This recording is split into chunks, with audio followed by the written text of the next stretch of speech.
Assalamualaikum warahmatullahi wabarakatuh. Selamat siang teman-teman. Selamat siang. Pada hari ini kita akan mempelajari mengenai materi zat dan cara pemisahan campuran.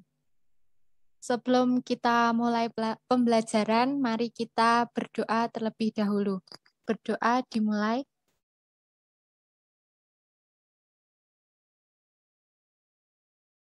Berdoa selesai. Sebelum masuk pada pembelajaran, akan saya tampilkan PowerPoint untuk mengenal materi terlebih dahulu.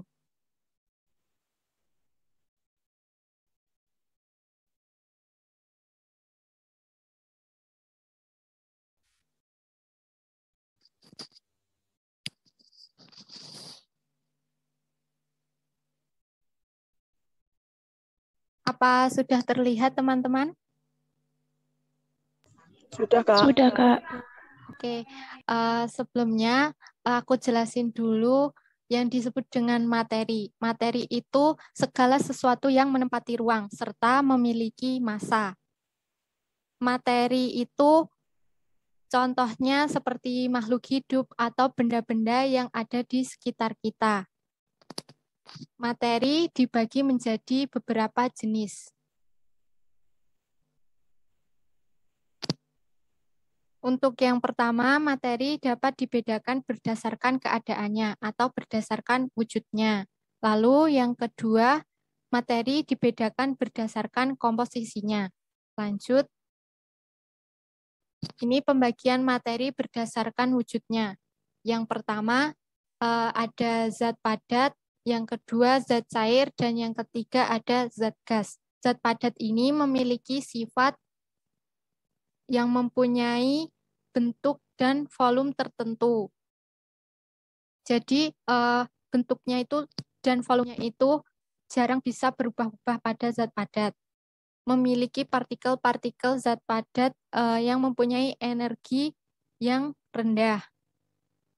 Jarak antar partikelnya sangat rapat, sehingga antar partikel itu saling berdekatan. Jika muatan antar partikel itu berbeda muatan, maka akan saling tarik-menarik. Yang kedua, untuk zat cair memiliki ciri-ciri sebagai berikut. Tidak memiliki bentuk atau massa yang tetap.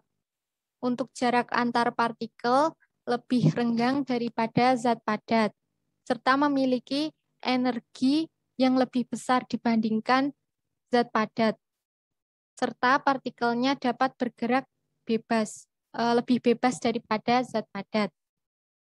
Untuk yang ketiga itu zat gas. Zat gas ini memiliki ciri-ciri partikelnya bergerak bebas atau tidak beraturan. Untuk massa dan bentuk tidak beraturan. Serta untuk energinya lebih besar daripada zat cair.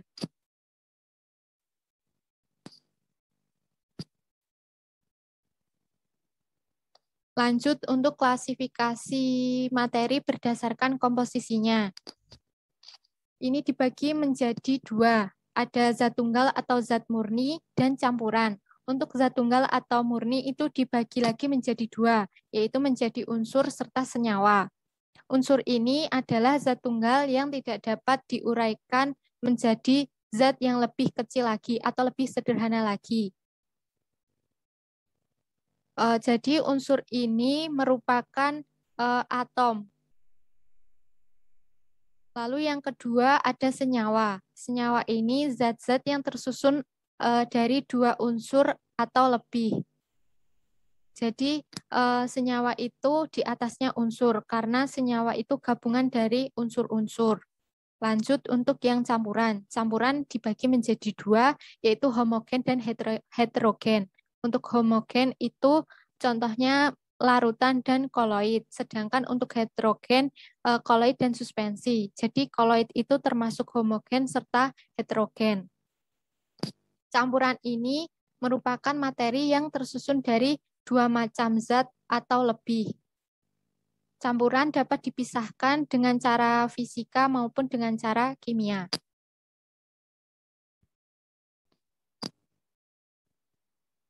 Lanjut untuk klasifikasi materi berdasarkan sifatnya, dibagi menjadi 3, yaitu ada asam, basa, dan garam. Untuk asam, ini memiliki rasa yang masam, serta menghasilkan ion H+. Untuk pH-nya kurang dari 7. Lalu untuk basa, itu rasanya pahit, serta menghasilkan ion OH-. Untuk pH-nya lebih dari 7. Lanjut untuk garam. Garam ini bersifat netral, jadi gabungan antara asam dan basa yang seimbang. Untuk ion yang dihasilkan ada H+ dan ion OH-.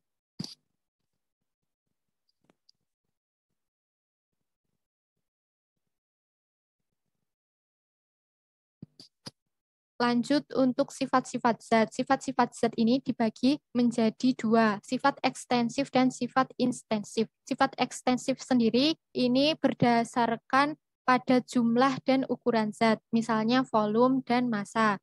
Jadi apabila semakin besar suatu ukuran, maka semakin besar volume zat tersebut. Serta semakin banyak juga jumlah suatu zat, maka semakin besar massa zat tersebut. Lalu untuk sifat intensif ini tidak bergantung pada jumlah ukuran.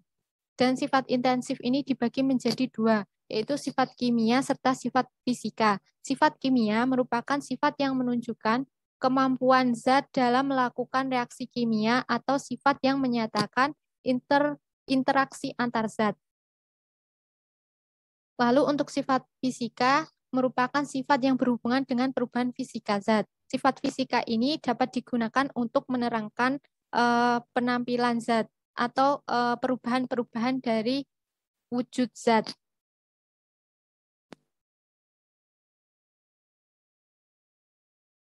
Untuk perubahan zat dibagi menjadi 2, ada perubahan fisika serta perubahan kimia. Untuk perubahan fisika memiliki ciri-ciri. Yang pertama, tidak berbentuk jenis zat baru. Sedangkan untuk perubahan kimia menghasilkan zat baru. Zat yang mengalami perubahan dapat kembali ke bentuk semula. Untuk perubahan kimia tidak dapat kembali ke bentuk semula atau irreversible. Untuk yang ketiga, perubahan yang terjadi hanya diikuti perubahan sifat fisika. Sedangkan untuk kimia itu berdasarkan sifat kimianya juga. Contoh dari perubahan fisika itu ada perubahan bentuk dan perubahan wujud. Untuk perubahan wujud itu seperti mencair, mengkristal, mengembun, menguap, dan seterusnya. Lanjut untuk perubahan kimia.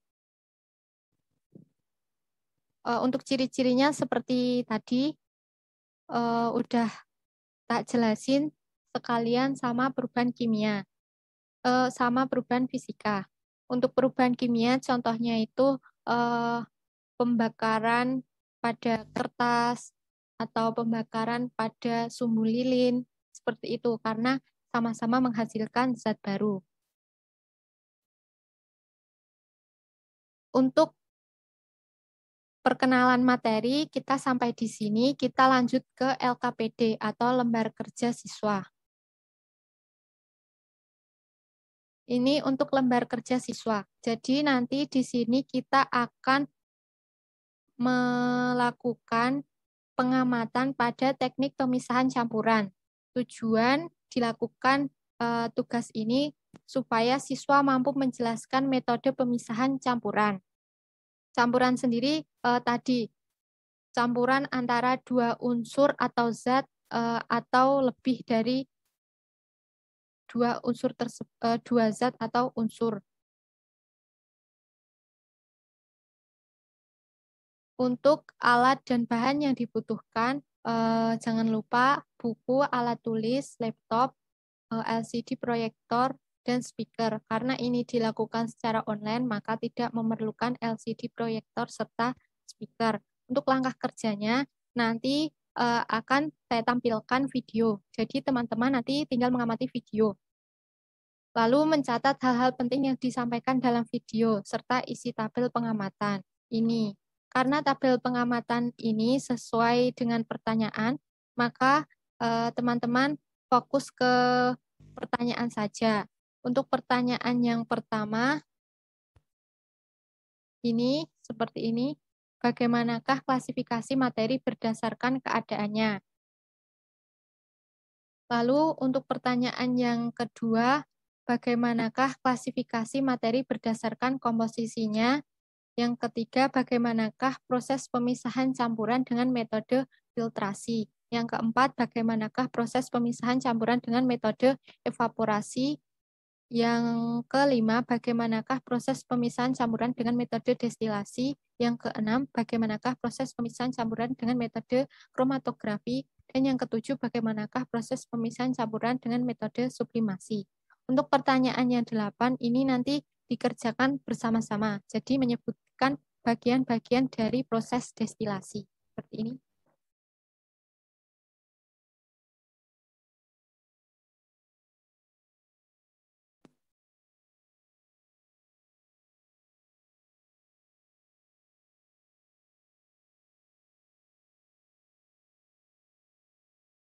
Apakah teman-teman sudah siap untuk melihat video yang akan ditampilkan? Sudah siap, Kak. Ya, kalau gitu aku putar. Ini sebuah reaksi kimia. Karena banyaknya zat yang ada, pemisahan campuran dibagi menjadi beberapa jenis, yaitu Apakah suaranya filtrasi. dapat terdengar, teman-teman? Filtrasi merupakan proses guna rotasi kancai nuang cair ada, namun hasil sendakan untuk ukurannya lebih cairan akan mengenai contoh dari pemisahan dari proses evaporasi dan merupakan kelas yaitu dari diletakkan titik di bisi yaitu tancap zat padat yang lalu dipisah yaitu talian dan menggunakan dua digunakan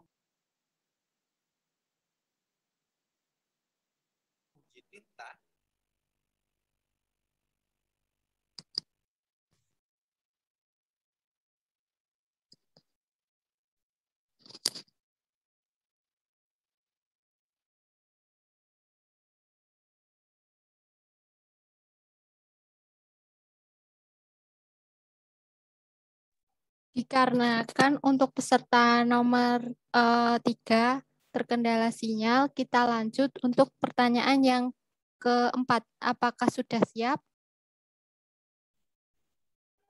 Siap, Kak. Ya, dipersilahkan nomor 4 untuk menjawab pertanyaan. Baik, izin menjawab untuk soal nomor 4 mengenai proses pemisahan evaporasi yang terlarut, bahkan garam dari larutan garam dengan penguapan secara perlahan untuk menghasilkan kristal garam. Gula dapat dipisahkan dari larutan gula dengan cara penguapan. Terima kasih. Ya, sama-sama. Apakah ada yang ingin ditanyakan terkait untuk pertanyaan nomor 4? Dipersilahkan apabila ingin bertanya.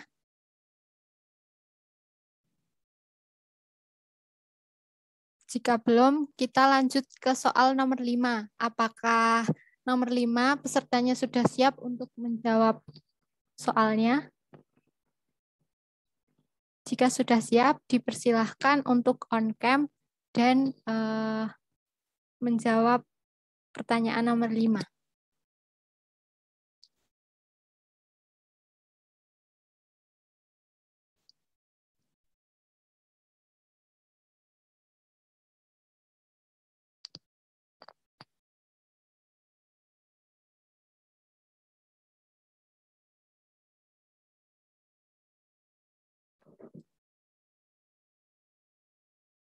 Karena nomor 5 mungkin terkendala sinyal, kita lanjut ke nomor 6. Bagaimana dengan peserta yang mendapat pertanyaan nomor 6? Apakah sudah siap?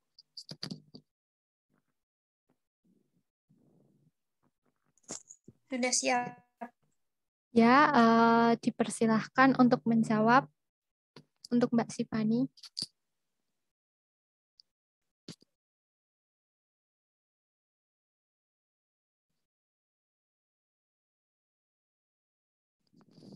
Ya, jadi kromatografi merupakan metode pemisahan campuran yang terjadi karena perbedaan kelarutan zat-zat dalam pelarut serta perbedaan penyerapan atau bisa disebut adsorpsi kertas terhadap zat-zat yang akan dipisahkan.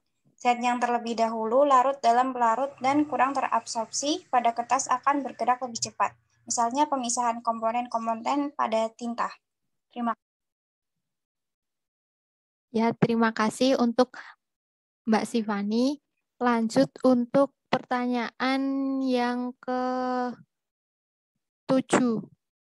Apakah sudah siap untuk pertanyaan yang ke-7? Siap. Sebelumnya, apakah suara saya terdengar, Kak? Ya, sudah terdengar. Silahkan Mbak Anis untuk menjawab. Baik, jadi teknik sublimasi merupakan metode pemisahan campuran sesama zat padat berdasarkan perubahan wujud zat. Nah, zat padat yang menyublim atau berubah wujud menjadi gas atau sebaliknya, itu dapat dipisahkan dengan campurannya dengan zat padat yang tidak dapat menyublim menggunakan metode sublimasi. Misalnya, campuran iodin dengan garam itu dapat dipisahkan dengan pemanasan. Seperti itu. Terima kasih. Ya, terima kasih Mbak Anis. Lanjut, karena Mbak Lutfiah belum mendapat bagian, tadi kan untuk pertanyaan yang nomor 5 itu belum terjawab. Apakah Mbak Lutfiah siap untuk menjawab pertanyaan nomor 5?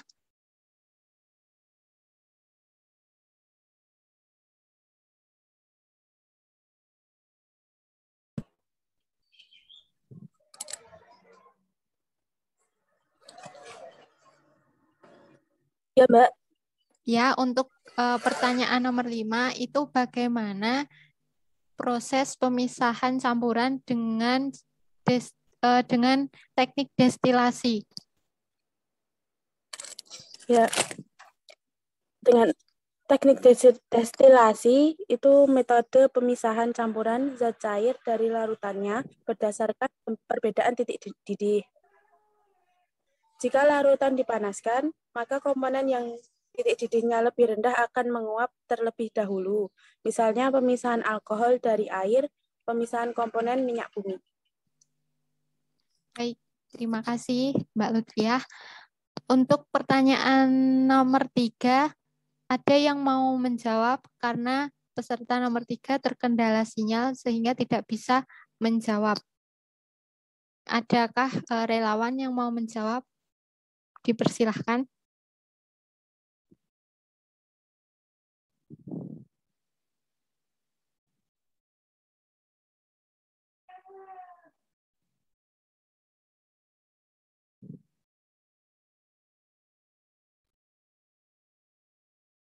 Karena tidak ada, maka akan saya jelaskan. Untuk pemisahan yang soal nomor 3 itu pemisahan menggunakan metode filtrasi. Filtrasi itu proses pemisahan campuran dengan menggunakan kertas saring atau alat penyaring. Jadi biasanya digunakan untuk memisahkan dua zat yang memiliki wujud yang berbeda. Misalnya satu berbentuk cair dan satunya berbentuk padat. Misal untuk contohnya itu larutan pada kopi. Kopi itu kan memiliki larutan kecil-kecil, jadi itu dapat disaring menggunakan kertas saring. Seperti itu. Sebelum kita lanjut untuk destilasi, apakah ada yang ingin ditanyakan?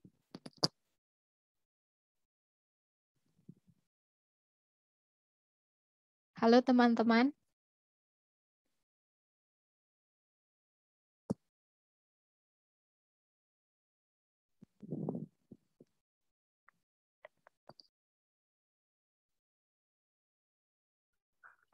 Belum ada, Kak. Ya, siap. Kalau gitu kita lanjut ini, membahas mengenai gambar proses destilasi. Aku share screen dulu.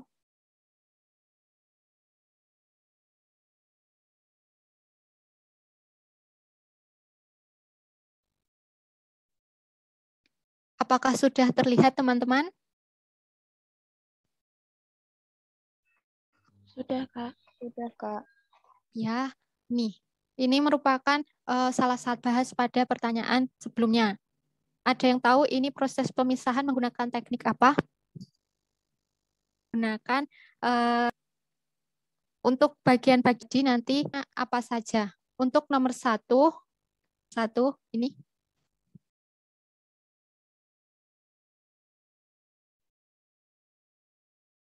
Untuk nomor satu, karena ini ada 8 peserta, nanti yang bagian menjawab dua peserta. Untuk nomor satu dan 2, Mbak Anis.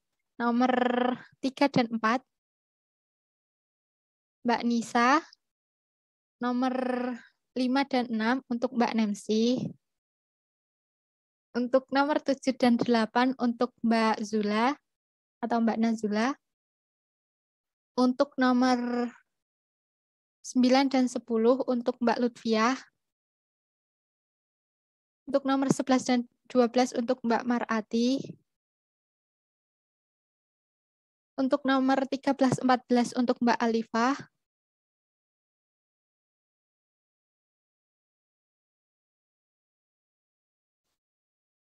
Dan untuk nomor 15 dan 16 untuk Mbak Siva.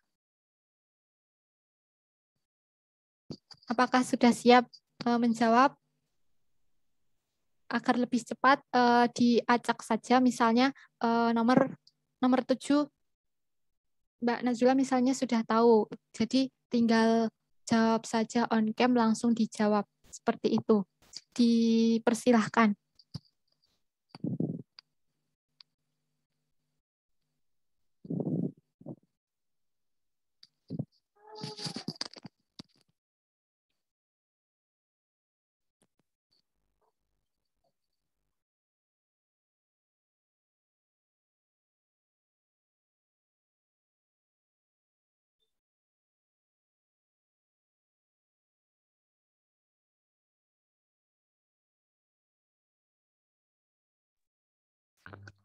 Izin mencoba menjawab, Kak.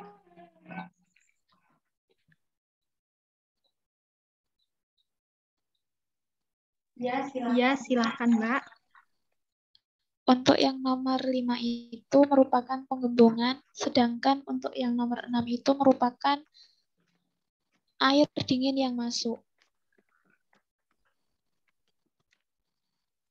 Untuk jawaban nomor 5 dan 6 sudah benar. Lanjut peserta yang lain.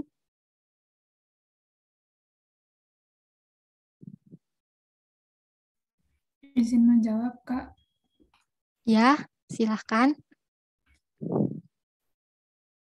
Untuk nomor 7 itu air keluar dan nomor 8 itu ada penampung. Apakah benar?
Izin menjawab, Kak.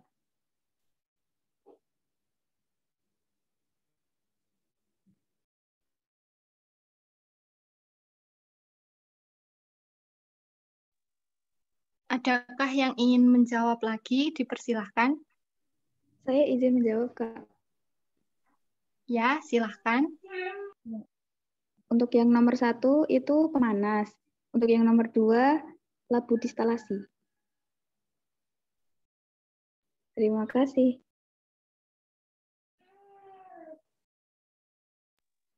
Terima kasih untuk Mbak Anis. Selanjutnya, ada yang ingin menjawab? Dipersilahkan.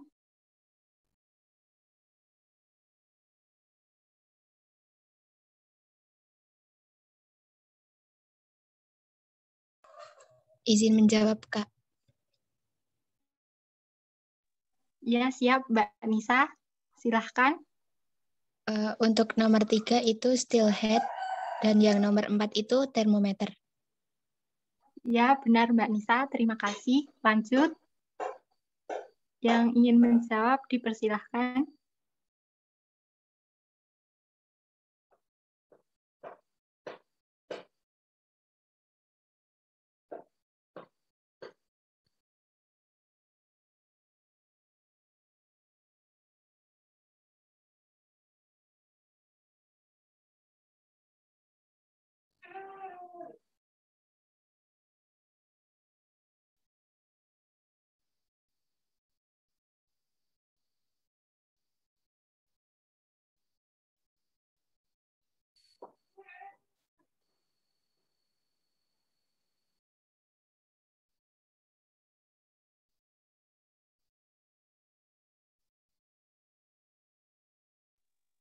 Bagaimana? Apakah ada yang ingin menjawab?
Izin.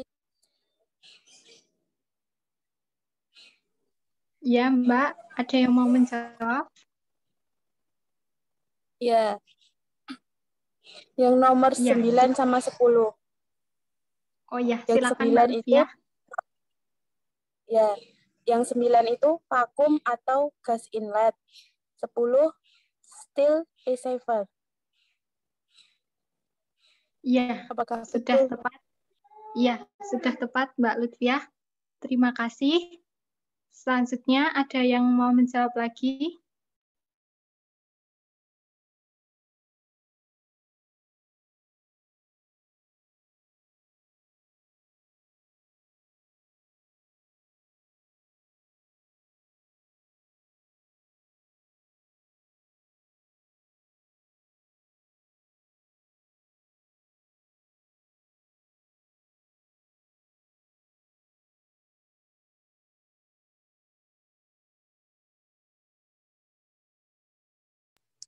Izin menjawab, Kak.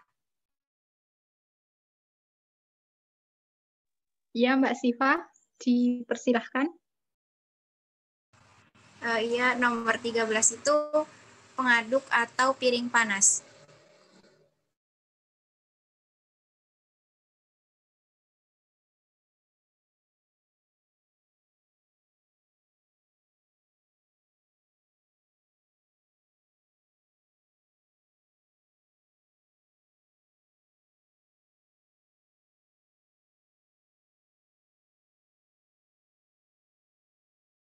Adakah yang mau menjawab? Jika tidak, kita bahas bersama.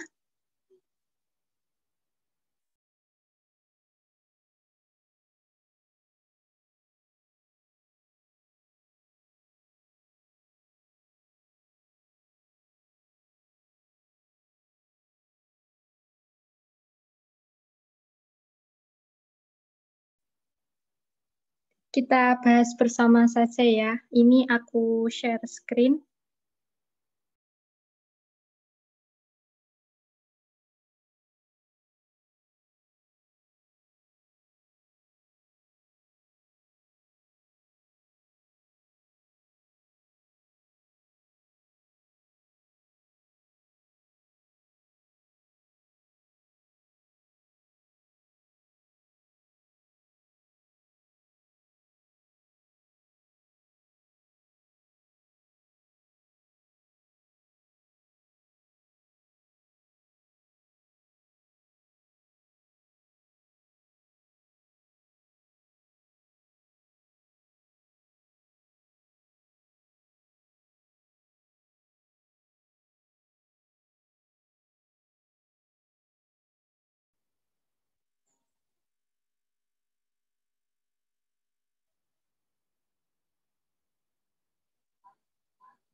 Apakah sudah terlihat, teman-teman?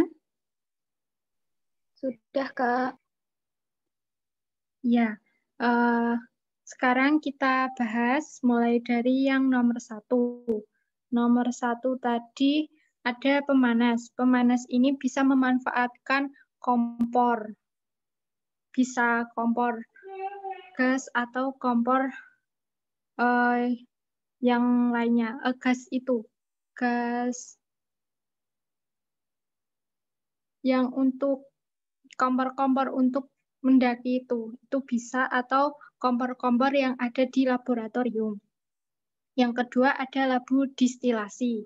Ini dijadikan tempat larutan yang akan dipisahkan. Selanjutnya ada still heat.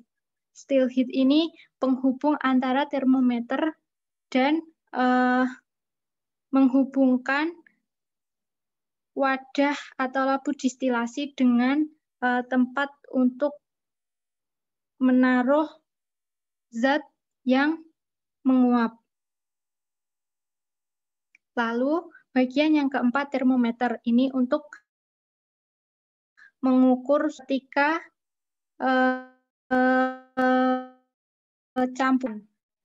campuran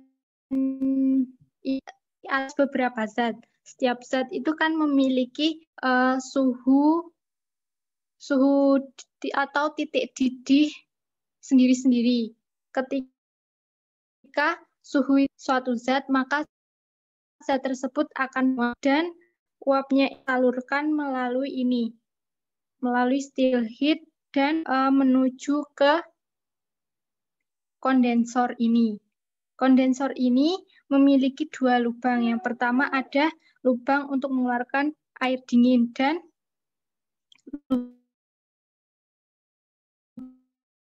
lubang yang kedua memasukkan air. Selanjutnya still receiver ini masih masuk dalam rangka pisahan campuran tadi, yang mana menyalurkan uap yang sudah terbentuk dan dimasukkan ke dalam labu distilasi yang kedua. Bagian nomor 9 ada vakum atau gas inlet. Ini untuk menguapkan gas sisa. Lanjut ada cooling bed. Cooling bed ini untuk mendinginkan uap bentuk sehingga akan terbentuk zat baru atau zat padat. Lanjut untuk yang ke-14, heating bed. Ini berisi cairan yang dipanaskan, sehingga dari cairan yang dipanaskan tadi, maka campuran yang ada di dalam labu distilasi akan menguap. Seperti itu. Yang ke-14 ada stirrer atau heat plate. Ini merupakan plat untuk memanaskan atau lapisan untuk memanaskan labu distalasi dan heating pad. Seperti itu. Adakah yang ingin ditanyakan? Ini untuk gambaran prosesnya untuk lebih jelasnya.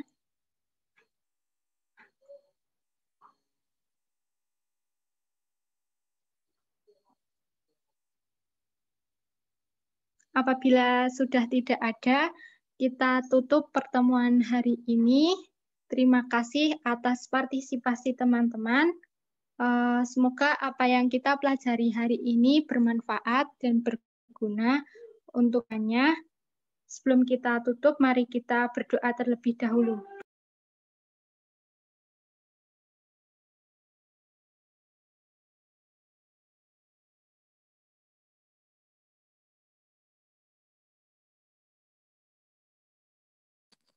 Berdoa selesai.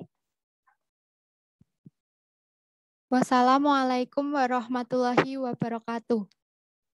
Terima kasih untuk teman-teman. Waalaikumsalam warahmatullahi wabarakatuh.